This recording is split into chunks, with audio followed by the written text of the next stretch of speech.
Karnataka police verification कैसे बनाना है इस वीडियो में मैं आपको बताने वाला हूं। आप अपना स्मार्टफोन से भी कर्नाटका पुलिस वेरिफिकेशन सर्टिफिकेट के लिए ऑनलाइन अप्लाई कर सकते हैं। कैसे अप्लाई करना है इस वीडियो में आपको कंप्लीट बताने वाला हूं। इससे पहले मैंने एक वीडियो बनाया था जिसमें आप लैपटॉप या पीसी से कैसे अप्लाई कर सकते हैं, लेकिन आप अपना जो स्मार्टफोन है उससे भी आप ऑनलाइन अप्लाई कर सकते हैं कर्नाटका पुलिस वेरिफिकेशन सर्टिफिकेट के लिए। कर्नाटका पुलिस वेरिफिकेशन सर्टिफिकेट को बनाने के लिए कुछ बातों का आपको ध्यान रखना है, जैसे कि आपको रेंटल एग्रीमेंट बना लेना है। रेंटल एग्रीमेंट किसी भी साइबर कैफ में आपका इजीली बन जाता है। उसके बाद आपका आधार कार्ड चाहिए और एक पासपोर्ट साइज फोटो चाहिए। अगर आपका यहाँ का कोई भी लोकल आईडी बना हुआ है यहाँ का एड्रेस से, तो आपका रेंटल एग्रीमेंट का जरूरत नहीं पड़ता है, आप उसी आईडी से ही अप्लाई कर सकते हैं। अगर आपका आधार कार्ड हो या ड्राइविंग लाइसेंस हो या पैन कार्ड हो इधर का एड्रेस से है तो इजीली आप अप्लाई कर सकते हैं। अगर आपका इधर का एड्रेस से बना हुआ नहीं है तो आपको सिंपली एक रूम एग्रीमेंट बना लेना चाहिए। डॉक्यूमेंट्स जो है आपको पीडीएफ फॉर्मेट में अपलोड करना होता है, जैसे कि आपका रेंटल एग्रीमेंट, आधार कार्ड को जब अपलोड करेंगे तो ये 500 KB के अंदर में होना चाहिए और जो आपका फोटो है वो 50 KB के अंदर में होना चाहिए। चलिए वीडियो को शुरू करते हैं कि अपना मोबाइल से कैसे आप ऑनलाइन अप्लाई कर सकते हैं कर्नाटका पुलिस वेरिफिकेशन सर्टिफिकेट के लिए। आपको शिवा सिंधु के ऑफिशियल वेबसाइट पे आ जाना है, मैं लिंक डिस्क्रिप्शन के नीचे दे दूंगा। उसके बाद आपको नीचे पे आप न्यू यूज़र रजिस्टर पे आपको क्लिक कर देना है। इस पर क्लिक करने के बाद आपको रजिस्ट्रेशन करना है। सबसे पहले अगर आप फर्स्ट टाइम कर रहे हैं तो यहाँ पे आपका जो आधार नंबर है उसको यहाँ पे एंटर करना पड़ेगा। उसके बाद यहाँ पे आपको जो कैप्चा कोड है उसको यहाँ पे फिलअप करने पड़ेगा। उसके बाद नेक्स्ट पे क्लिक कर देना पड़ेगा। जैसे नेक्स्ट पे क्लिक करेंगे आपके रजिस्टर मोबाइल नंबर पे OTP जाएगा, तो OTP को यहाँ पे फिलअप कर देना है। उसके बाद डिजी लॉकर से आपका जो आधार कार्ड है उसको फेच किया जाएगा, तो इसको सिंपली अलाउ कर देना है। अलाउ करने के बाद आपका नेक्स्ट जो ऑप्शन है रजिस्ट्रेशन करने के लिए, यहाँ पे आपको ईमेल आईडी फिलअप करना पड़ेगा। उसके बाद मोबाइल नंबर, उसके बाद पासवर्ड आपका नेम, सिंबल और कुछ नंबर होना चाहिए। उसके बाद नीचे आपको यहाँ पे जो कैप्चा कोड है उसको यहाँ पे फिलअप करके सबमिट पे क्लिक कर देना होगा। सबमिट पे क्लिक करते हैं तो आपका ईमेल आईडी और एक मोबाइल नंबर पे OTP जाएगा, तो OTP को यहाँ पे वेरीफाई करवाना है। तो आपके जीमेल पे एक OTP गया है, OTP को यहाँ पे फिलअप कर दीजिए। अगर नहीं गया है तो आप रीसेंड भी कर सकते हैं। तो चलिए हम रीसेंड कर देते हैं क्योंकि नहीं गया था।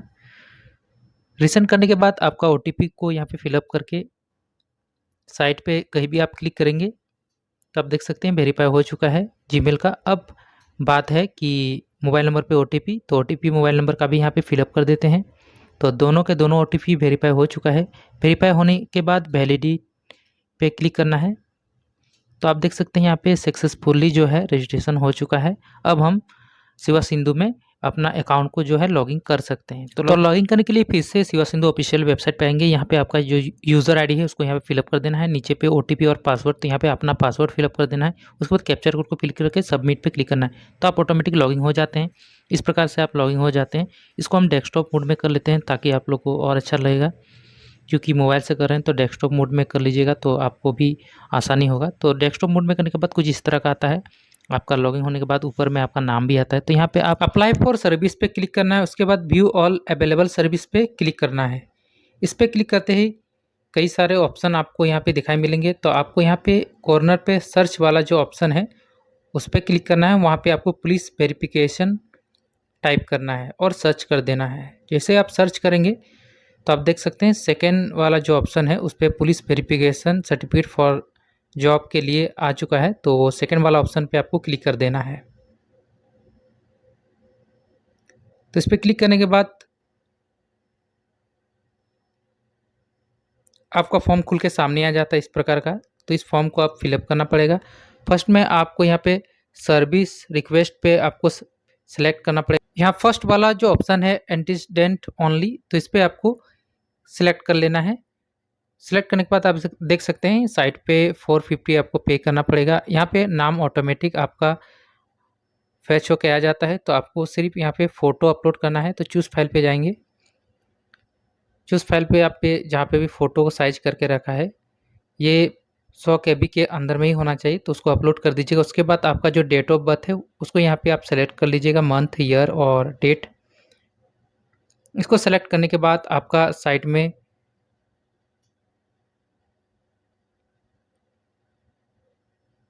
फादर नेम है, तो यहाँ पे आपको साइट में फादर नेम आपको फिलअप कर देना है। फादर नेम फिलअप करने के बाद यहाँ पे आपको पर्पस ऑफ जॉब, तो किस टाइप का जॉब के लिए आप अप्लाई कर रहे हैं तो यहाँ पे आपको फिलअप कर देना है। उसके बाद पीरियड ऑफ स्टे, तो कब से यहाँ पे आप रह रहे हैं उसको यहाँ पे आप ईयर और डेट मंथ सेलेक्ट कर लेना है। इसको सेलेक्ट करने के बाद पीरियड ऑफ स्टे टू, तो कितना दिन से रह रहे हैं, तो लास्ट का जो है आपको सेलेक्ट करना है। लगभग ये 1 साल का अंतराल दीजिएगा।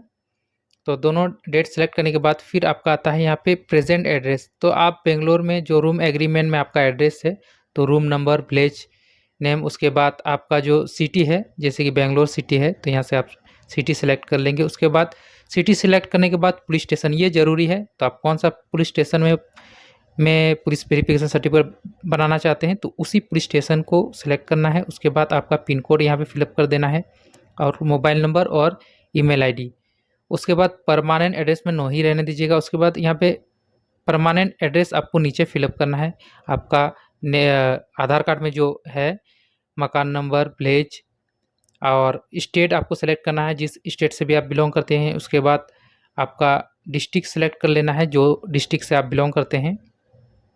तो ये आधार पे जो है उसी तरह ही आपको फिलअप करना है। पिन कोड आपको डाल देना है, यहाँ पे भी ईमेल आईडी और मोबाइल नंबर फिलअप करके टर्म एंड कंडीशन पे एग्री कर देना है। उसके बाद यहाँ पे कैप्चा कोड को फिलअप करके आप सबमिट कर देंगे, या आप डिफ़ॉल्ट में भी रख सकते हैं। चलिए हम डायरेक्ट सबमिट कर देते हैं। जैसे सबमिट करेंगे तो आप देख सकते हैं फॉर्म जो है फिलअप हो चुका है। आपका फ़ोटो, एड्रेस वगैरह एक बार अच्छा से क्रॉस चेक कर लीजिए, क्योंकि इसके बाद आप एडिट नहीं कर सकते हैं। अभी चाहे तो एडिट कर सकते हैं, यहाँ पे देख सकते हैं एडिट का भी ऑप्शन दिया गया है।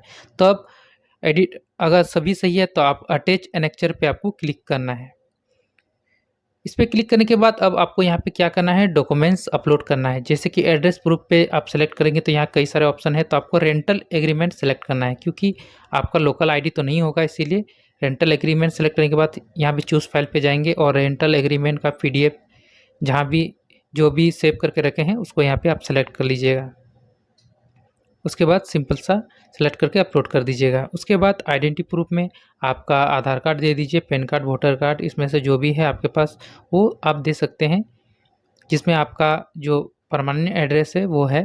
तो चूज़ फाइल पे जाके हमने PDF ऑलरेडी बना के रखा है, और PDF हमेशा 500 KB के अंदर में होना चाहिए। उसके बाद आपको यहाँ पे फ़ोटो एक चूज़ कर लेना है। फ़ोटो तो मैंने बता ही दिया था कि 100 KB के अंदर में ही होना चाहिए। तो चलिए फ़ोटो सेलेक्ट करने के बाद अब सारा कुछ अपलोड करने के बाद सेव एंड एनेक्चर पे क्लिक करेंगे। तो आप देख सकते हैं सारा डेटा फिर से आ जाता है। अगर स्क्रॉल करके हम नीचे आएंगे तो यहाँ पे आप देख सकते हैं सारा अपलोड भी हो चुका है। उसके बाद देख सकते हैं यहाँ पे अपलोड हो चुका है। उसके बाद नीचे पे आपको ई साइन और मेक पेमेंट पे आपको क्लिक कर देना है। ये बहुत इंपॉर्टेंट है। ई साइन पे जैसे क्लिक करेंगे यहाँ पे और टर्म एंड कंडीशन आएगा, उसको आपको पढ़ना है तो पढ़ लीजिए, नहीं तो टिक मार्क कर लीजिए। और ब्लू टिक मार्क करने के बाद आपको OTP जनरेट करना है, तो OTP पे क्लिक कर देंगे।